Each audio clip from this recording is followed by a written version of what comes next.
everyone, and welcome to another edition of the Creation Entertainment Podcast. We've got a great show for you today. Creation's co-CEO, Adam Malin, and myself, Kit Bowen, go down a list of their favorite movie and TV monsters. A discussion so big, we are splitting it over 2 episodes, with second part coming next week. So stay tuned. And let us know in the comments and whatnot who your favorite monsters are as well after the conversation. Like and subscribe. Thank you.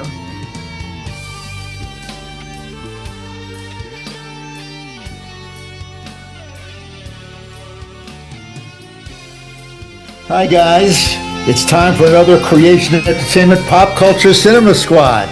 As always, I'm your host, Adam Malin, co-joined by my co-host, the illustrious, the talented, and gorgeous Kit Bowen. Kit, we've been looking forward to this for a long time. We have. You guys know we've been doing a bunch of top 20 countdowns, top 25. We rewrite the rules every time, but listen, ever since I was a kid in the 60s, yes, I'm of a certain age, I fell in love with monsters. And I think it started with growing up in New York City. They had this $1 million movie that they ran on Channel 9, as well as creature features. Yep. There were these lots of monster movies, mainly from the 50s. You know, monsters and aliens, that whole alien thing. Yep. And of course, we did our top 20 countdown, or 25 of aliens. And most aliens are monsters, but not all monsters are aliens. So we're going to be doing our countdown or count up of like our top 20 monsters, but these are all earthbound. Yes. So pretty well much, you know, they're not monsters from another world, but I believe, but they're monsters. Growing up in the 60s, there was a magazine called Famous Monsters of Filmland. And for those of a certain age, remember this wonderful magazine by Forey Ackerman was fabulous. You're like a kid growing up, and there are all these monsters in the magazine. I mean, famous monsters. Right. Kit, did you read that when you were a kid? No. Yeah. My monster intake came from Saturday morning movie or Saturday movies. Yeah. So, and I was kind of when we get through it, I'll tell you, but I was kind of a scaredy cat about stuff. But I think watching Godzilla, Creature from the Black Lagoon, that kind of introduced me to that sort of monster genre. And also Abbott and Costello Meet Frankenstein. To be honest with you. That was great. I mean, Kit, I consider you a master cinephile. So it's great that you have an appreciation for the genre. And are not some kind of snoot that overlooks the sci-fi, and monster genre. But ever since we're kids, beloved monsters. And God bless the deceased Forey Ackerman for introducing me at a young age with those monster magazines, Famous Monsters of Filmland. There was also something called Castle of Frankenstein, which was a really cool magazine. Anyway, we're going to be doing our top 20 monsters. We're going to actually count up today in our own dyslexic manner, starting from 1 up to 20. And then we have a few honorable mentions too.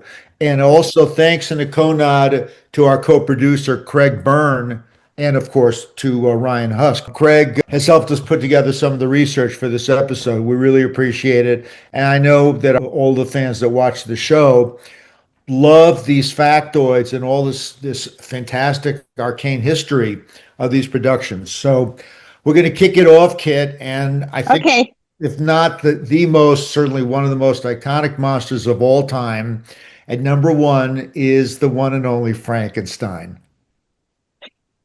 Yeah, and so many iterations, but of course I think we have to kick it off with Boris Karloff. I mean, he's the one who, well, first of all, you got to go back to the original book written by Mary Shelley. Incredible book. I actually remember the year that it came out. I'm so old, but the book. But no, just kidding. Of course, I'm not that old. But growing up to Boris Karloff as Frankenstein, the first film, of course, 1931's Frankenstein, and what a look for Frankenstein by the great Jack Pierce. He designed the flat head, the electrodes, the eyelids, the scars.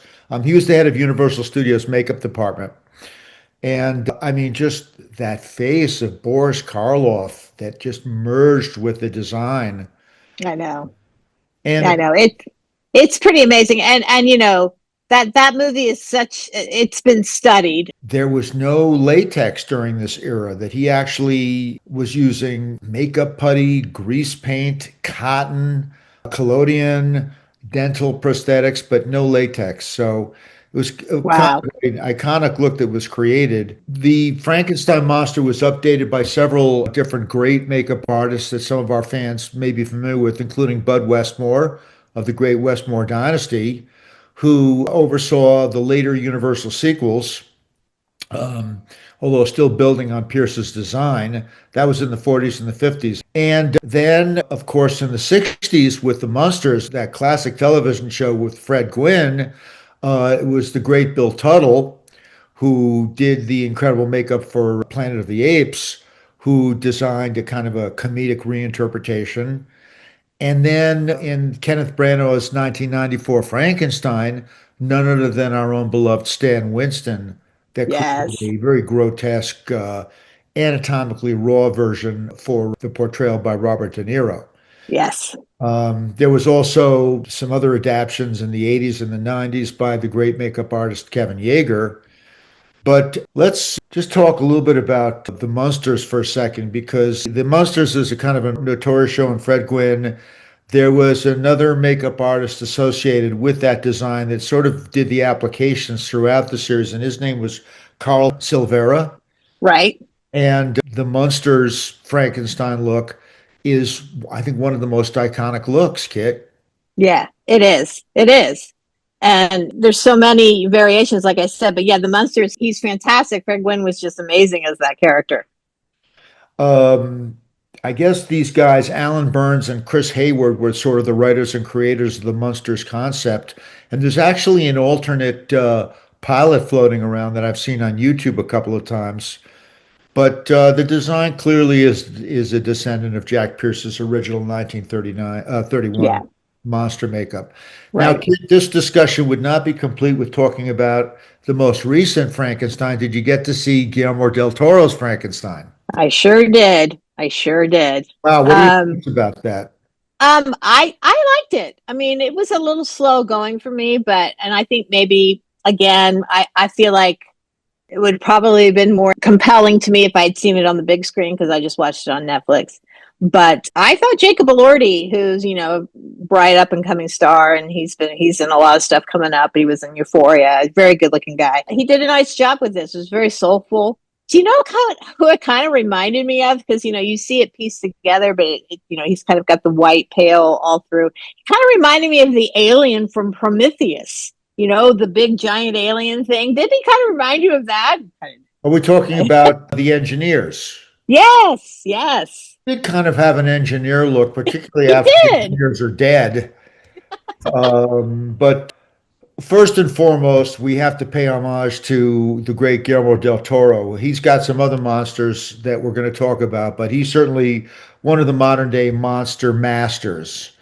And I think it's clearly a labor of love. And I would look at his stop motion animated Pinocchio and Frankenstein as sister pieces. I didn't see the Pinocchio one. I didn't see that one. So It's incredible. Also runs long, as I mean, you have to admire the intensity of his passion. Sometimes the study gets very in depth. Of course, yeah, David Lean's films were 3.5 hours, so try and make it through that without a pee break. But I mean, Del Toro has such an artistic visual style. He certainly was part of the shaping of the look of the monster, but a lot of that credit also goes to Mike Hill, who is a veteran prosthetic makeup and creatures effects artist who worked with Del Toro. I should point out that Mike Hill also has created these amazing Madame Tussauds-like dioramas, full-size life casts that we've seen in, for instance, Del Toro's exhibit that was at LACMA in LA. He did one of Ray Harryhausen with his creations, He did another of Frankenstein Yes. with the Bride of Frankenstein. Yes. Yes. Another one of Boris Karloff being made up as Frankenstein. This Mike Hill is a genius. Our buddy Doug Murray turned me on to him. And Del Toro was so fascinated by Mike's life casts that he enlisted the guy to develop the creature designs for the Frankenstein film. There were 42 separate prosthetic pieces that were applied on Elordi to Wow. create this patchwork anatomical design. It's beautiful, it's expressive, um, kind of very human feeling rather than purely frightening. It's Yeah. really a gorgeous piece of work. Also, there was the kind of the costume and material realization of that creation was by Kate Hawley. Ah, So kind of a collaboration between Guillermo, Mike Hill, and Kate Hawley. yeah. Uh, just But the main thing about Frankenstein is that he's a very misunderstood monster. And he's always been portrayed in a sort of, he's animalistic. He doesn't understand what's going on around him, kind of thing, but he's very soulful. And that's kind of one of the main things about the character that I love so much. Absolutely. And just as a final note, for those of you that love John Zackerly, actually, Bobby Boris Pickett and John Zackerly both did these Monster Mash songs in the 60s, but I Yeah. particularly love John Zackerly's album, Monster Mash, in which Frankenstein is lovingly referred to on several occasions, uttering such classic statements, referring to the Monster Mash as mash good. So Frankenstein was near and dear to our hearts, right there in the number one position, Kit. Okay. Yeah. Yeah. Kit, number two, I mean, I think you got to give it to the great Bela Lugosi as Dracula. Yeah. Again, another character that has been portrayed in several movies, but Bella really kind of gave us the blueprint. You know what's fascinating? I don't know that many people know that he actually portrayed Dracula first on Broadway in the late 1920s. Oh, I don't think I did know that. That's fascinating. The tuxedo, the medallion, the sweeping capes all originated from the stage production, which is fantastic. And then, of course, the great, those hand gestures, the hypnotic stare. It's just one of those actors who created this canonical look. That wonderful costume design, which is uncredited, was by one of the great Universal costumers of that early era, Edward Stevenson. Okay. I mean, the Interesting. Dracula costume, I mean, a billion Halloween costumes have been modeled on that. Yeah. Yeah. He actually Oh, went yeah. to be a major Hollywood costume designer for RKO and even for Desilu Studios. Interesting. Very interesting. So, Yeah. Again, it's another classic book, again, which I have not read, but at some point in time, I got to read this book. yeah, But, Bram Stoker. also from Bram Stoker, 1897 is when that Yeah. first came out. Yeah. Well, the idea of the undead and Well, vampires. I mean, vampires in general. Just this, Dracula launches any manner of vampires that we've seen throughout. although I think that Nosferatu was loosely, we're not really going to talk That's too much true. about that character, but he was loosely based around the vampire concept too. Around that time of the coming out of the silent films and the beginning of the sound movie era in the early 30s, uncredited makeup for Bela Lugosi, the same guy that did Frankenstein, the great Jack Pierce of Universal. And you can never stop kind of admiring Universal for creating that stable of monsters. To this day, the Universal monsters, through all their iterations, including the Aurora model kits, are beloved fixtures of our childhood, their theme parks, and even today they still exist.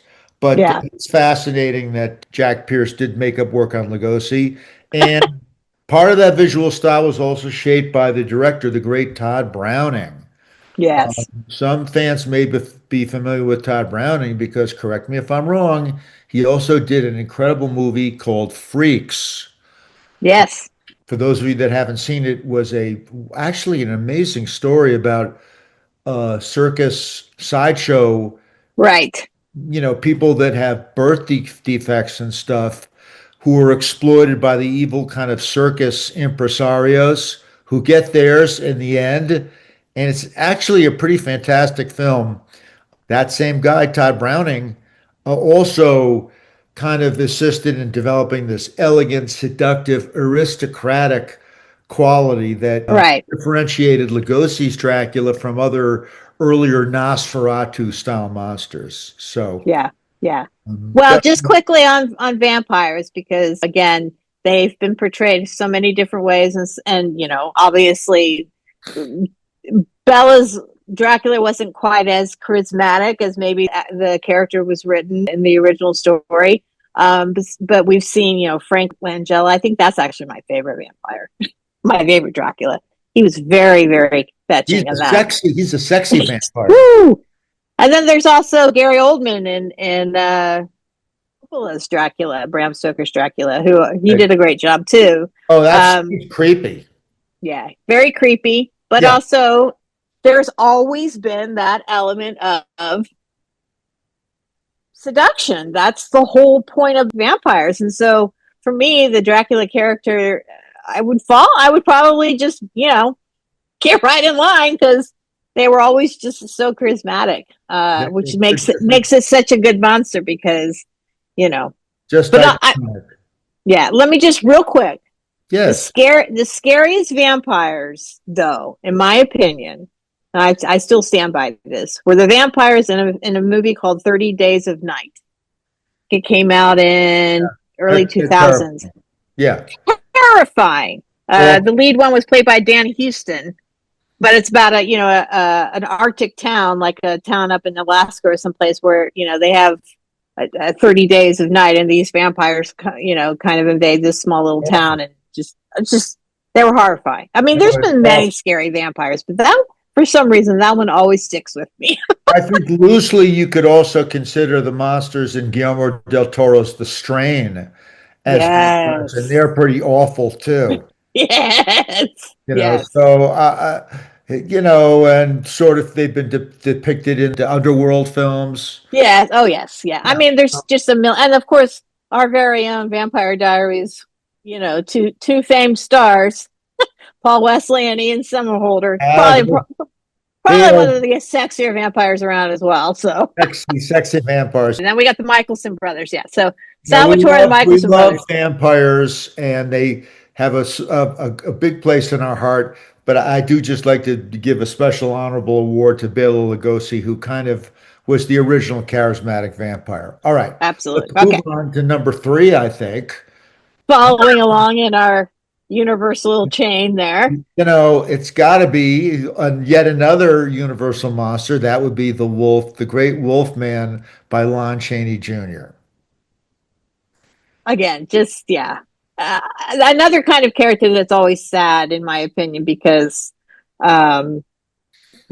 he it's something that they have no control over, and if they get bitten or scratched or whatever, then they turn into the werewolf at full moon. But Lon Chaney was he was spot on for that. I mean, again, he's the classic. He's the bar. Do you have any anecdotes about Lon Chaney Jr. himself? I thought he was such an incredible actor. Yeah, he was pretty good, but no, I don't really know his career all that well, except for just watching him in the werewolf movies. But I think he's hysterical in Abbott and Costello Meet Frankenstein. Well, that whole movie. Well, Bella, Boris, they were all in it. I mean, it was fantastic. Just so great. Lugosi delivers some great lines in Abbott and Costello Meets Frankenstein. One line is, "Hey, you young people, so full of life and blood."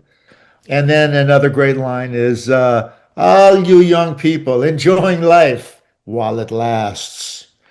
Anyway, Lon Chaney was in a class by himself. I know he played the Indestructible Man in a 50s film. And the creature design was by, once again, the great Jack Pierce.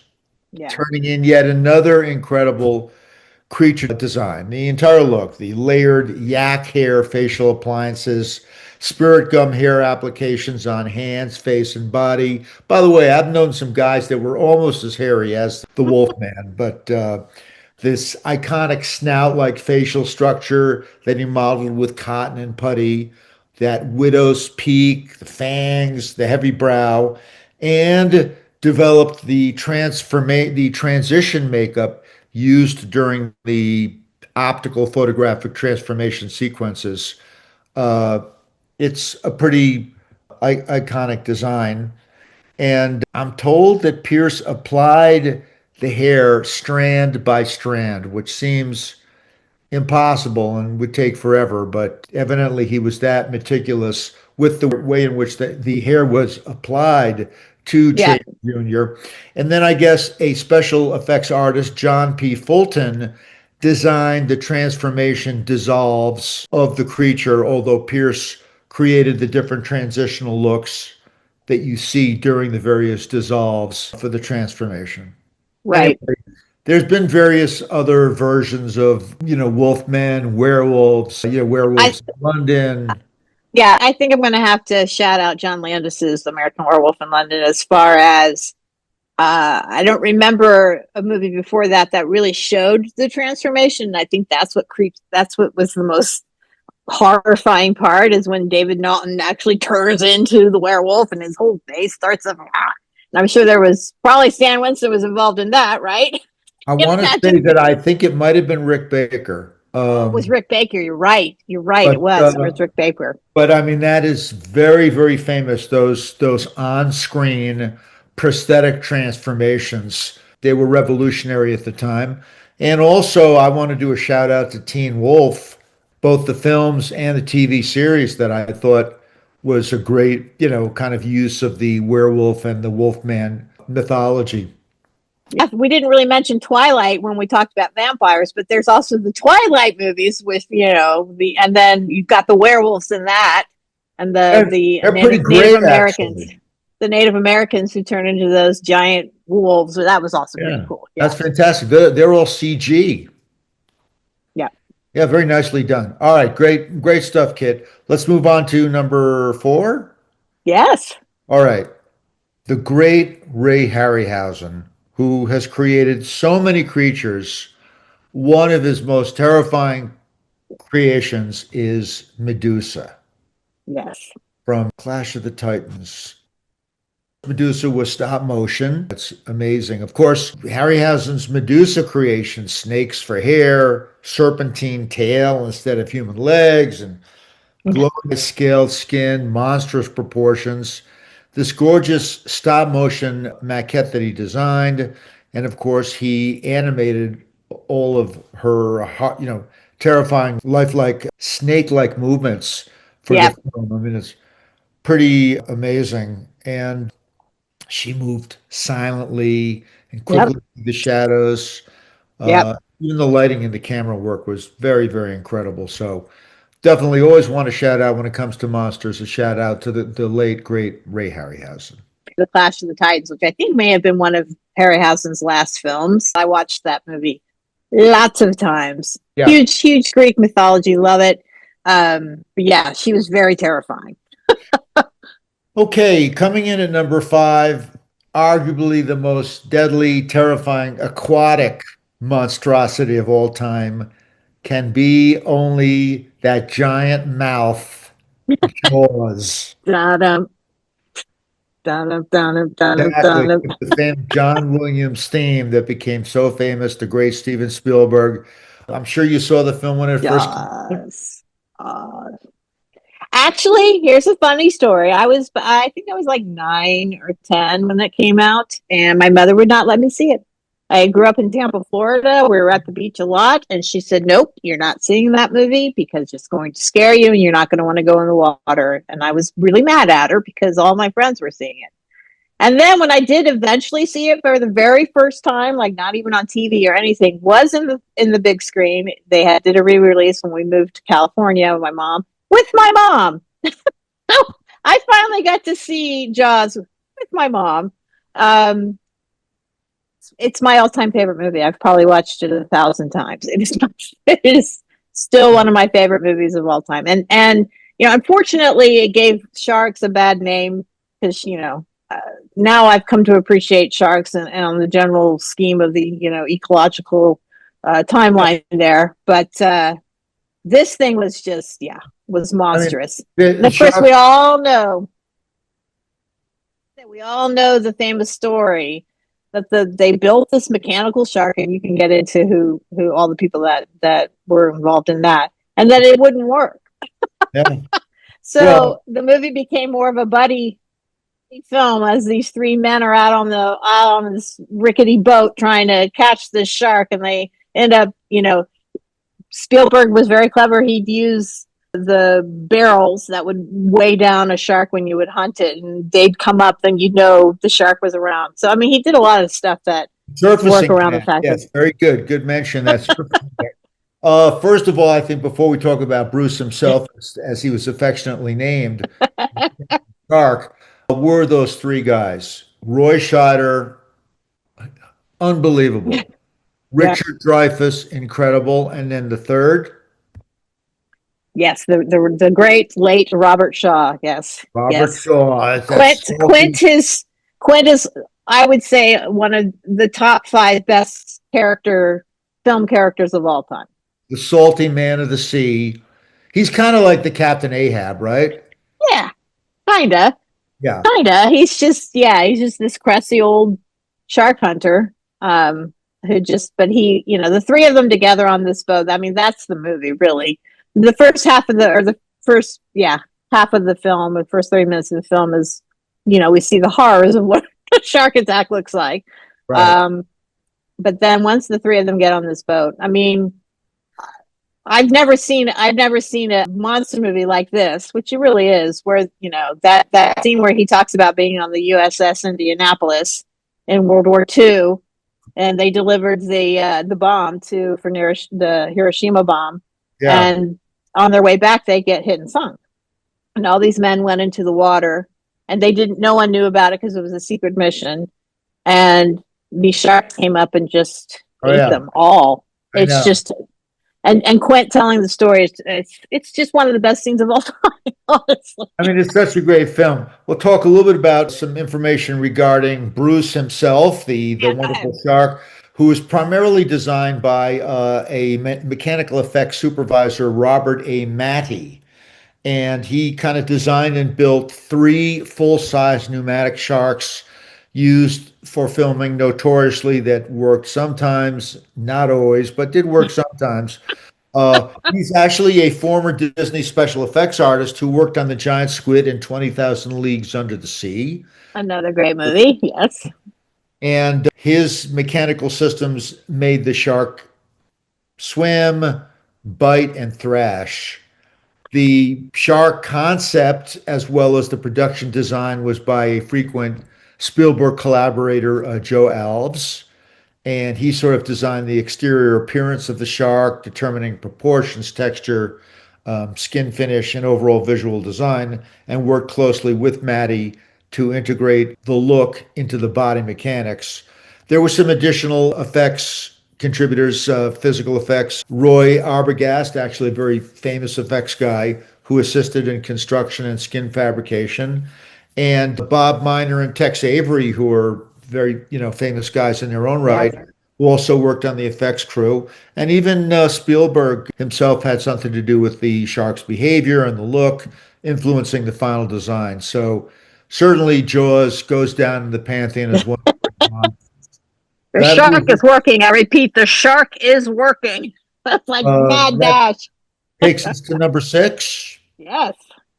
Well, certainly there aren't too many more venerable monsters than the great Godzilla.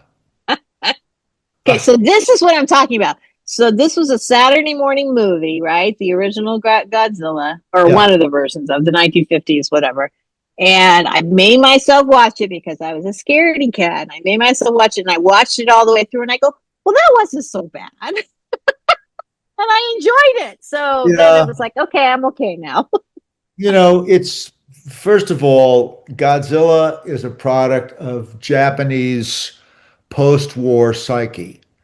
We all understand that it was a terrible thing, World War II, and what happened at Hiroshima left a permanent scar on the Japanese psyche, Of and course. understandably so. And so I think Godzilla represents the effects of radiation and fallout in Yeah. terms of shaping a monster. There were other Japanese films like, okay, The H-Men that also dealt with the effects of radiation on creating monsters to terrorize the Japanese populace. But there are a lot of Japanese monster movies Mhm. that dwell upon wreaking havoc on Japanese cities. And, while I sympathize with them emotionally, who doesn't love a good city being trashed? I'm just saying. It's Right. fun Right. to destroy cities. It's just fun. Whether Yeah. it's Galactus, Godzilla, I don't care who it is, the more mayhem and destruction, the better. It's fun. As Yeah. long as it doesn't happen in real life. That's Right. Right. the great Toho Studios is where it all came from. 1954, of course, Raymond Burr was in the film, not that we really care. But the primary designers of Godzilla included Eiji Tsuburaya, who is the special effects director. And he's considered the father of tokusatsu, which is Japanese special effects filmmaking, tokusatsu.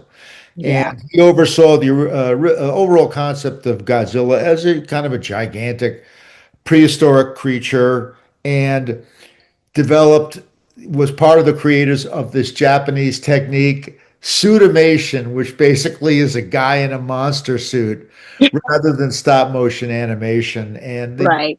Japanese guys in monster suits, pretty well much, I grew up, childhood, grew up on those. I'm always going to love those guys, even though they really look doofy. They could achieve certain senses of scale and size with them, knocking around miniatures, but it also kind of looked pretty fake also at the same Yes. time. So Yes. Yes. I also want to mention the great Akira Watanabe, who designed the visual design of Godzilla's body. It was also the film's art director and kind of created these iconic features, the keloid scarred textured skin, which is sadly kind of inspired by Hiroshima victims, and massive dorsal plates, powerful, thick, powerful limbs, Yep. uh, radiation mutated reptilian appearance. And Akira worked with the suit builders. We're going to talk a little bit about the original Godzilla suit fabrication. Tizo Toshimatsu and Kanji Yagi were the sculptors who kind of built the original suit. Gojira is sort of a pet name that a lot of us fans think of in terms of Godzilla. And they sculpted the head, the body, and the details based on Watanabe's design. They crafted the suit from rubber, believe it or not, bamboo, wire, and latex. This original suit weighed over 200 pounds. It was a monster. For Haruo Nakajima, who was the original Godzilla suit actor, he had to wear the suit and help define Godzilla's physical presence and movement. So it's pretty cool. But the risk of getting a little into the minutia, we'll kind of talk about some of the different eras of Godzilla. So there's the Showa era from 1954 to 1975, which featured evolving sort of late show looks like Godzilla versus Mechagodzilla. There was Yeah. All the kaiju come out. Yes. yeah, I mean, you have Mothra and Rodan, Ghidra. So that's a fantastic era, 54 to 75. Then there's the so-called Heisei era, which is the Bio Goji or Heisei Godzilla look from 84 to about 95. And Shinji Nishikawa was the primary creature designer during this period, and he created many of the suitimation suits during that period. Godzilla versus Biollante, Destroyer. Definitely, he was very influential creature designer, working with the model sculptor of the era, Kizo Murase, as well as Fuyuki Shinada. So these were some of the artisans that worked on the Heisei era from 84 to 95. Then there was the Millennium era between 99 and 2004 with some different films that had some different designs. And then the Shin Godzilla, very radical redesign of the monster, 2016. The creature design was by Mahiro Maeda, who created this grotesque evolving forms of Shin Godzilla, and the sculpture work by Tokayuki Takeya. So Maeda and Takei sort of redesigned this mutation style of Shin Godzilla. And these great directors of the era, Hideaki Anno and Shinji Higuchi, who guided the conceptual direction of the creature. And now finally, Legendary Pictures has taken over the Godzilla Yes, MonsterVerse. And I think they've done some great jobs with it. they really have. They really have. What are some of your The reflections on the Legendary era, Kit? I mean, I think I think they're great, and again, Godzilla is another misunderstood monster. When he originally was conceived, it was more of a destructive type of monster coming out of the sea and everything. And with the legendary films, they make him more sympathetic to the fact that he's trying to. Yeah, he's a hero. He's a He's hero. trying. He's sort of the benefactor of the earth, kind of. Right. He's trying to keep the really bad things in the Middle Earth or wherever the heck they come from. He's kind of keeping them down in there. So, well, and we'll get to his compadre King Kong here in a second. But yeah, he's a good guy, kind of. I like it. Gareth Edwards' Godzilla 2014. I thought it was a great film. Now, on that film, there were several designers. The lead creature designer was Matt Alsop, but Yoshimatsu Banno was a creative consultant. He was the actual original director of Godzilla versus Hedorah. So they brought Yoshimatsu in. And then also Weta Workshops, as well as Legacy Effects, built maquettes and digital models of Godzilla. So there was some practical and a lot of digital. Yeah, and there's a great series on Apple TV that was two seasons. Actually one season, Monarch Legacy of Monsters. That was just fantastic. Coming Kind of back. tied. Yeah, Yep, season two. it is coming back. Oh yeah, great. Season two is on its way, and it's going to be great. We should also mention Godzilla King of the Monsters from 2019. Yep. And also a kind of a diversion from that, which was Godzilla Minus One, which, correct me if I'm wrong, won the special effects Oscar. It did. And I finally watched it, and it's very good. It's on Netflix. It's very good. It's a Japanese film, yeah. Yeah, Koji Nishikawa did the monster design. Katsuro Suzuki did the modeling, and it was directed by Takashi Yamazaki, very noted Japanese director. So Godzilla Minus One, I think, was really very successful and won the Oscar. So yeah. The great Godzilla. I mean, you're not really going to do better than Godzilla, and it's great to see that the Godzilla legacy continues. The whole Monarch verse is moving forward, and we're looking forward to the second season, Legacy of Monsters. So, great stuff there, Kit. We're up to number 7, which is the greatest ape of all time.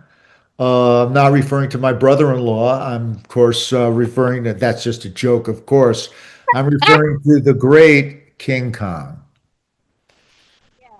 Wow, it's a monster that I don't feel like it's a monster. King Kong, literally, every iteration, even the 19 was a 31 something with Fay Ray, the famous one, 1933, yeah, 33. Yeah. It still makes me sad. It makes me sad.